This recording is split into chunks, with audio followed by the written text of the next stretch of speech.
యేసు రక్తమే జయం పరిచర్య ప్రైజ్ ద లార్డ్. ఆగస్టు 21వ తేదీ 2024. ఈరోజు దేవుని వాక్యము, మీ దేవుడైన యెహోవా కరుణా కటాక్షములు గలవాడు గనుక మీరు ఆయన వైపు తిరిగిన ఎడల ఆయన మీయందు ప్రసన్నుడగును. 2 దినవృత్తాంతములు 30వ అధ్యాయం 9వ వాక్యము. మన దేవుడు పరిశుద్ధుడు, కరుణామయుడు. దేవుని యందు భయభక్తులు కలిగి ఆయన సన్నిధికి భయపడువారు క్షేమముగా నుందురు. ఆయన నీకు మేలు కలుగునట్లు నిన్ను వర్ధిల్లజేయును. ఆయన వైపు నీవు పూర్ణ హృదయంతో తిరిగిన ఎడల ఒకని తల్లి వానిని ఆదరించునట్లు ఆయన నిన్ను ఆదరించును.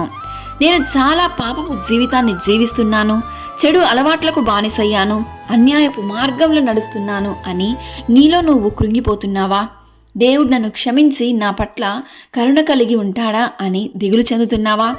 దేవుడు ఈ వాక్యం ద్వారా నీతోనే మాట్లాడుతున్నాడు. నేను పాపులను పిలువవచ్చి తిని గాని నీతిమంతులను పిలువరాలేదు అని.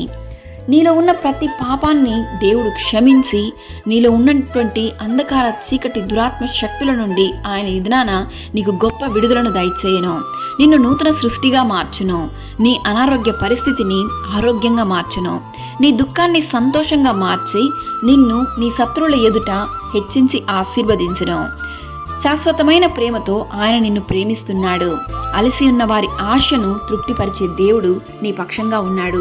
కావున నీవు బట్టి కృంగిపోకుము. ఆయన వైపు తిరిగి ఆయన మీకు అనుగ్రహించు ప్రసన్నతను ఆశీర్వాదమును పొందుకొనుము. దేవుడు నిన్ను ఆశీర్వదించి దీవించును గాక. ఆమెన్. God bless you.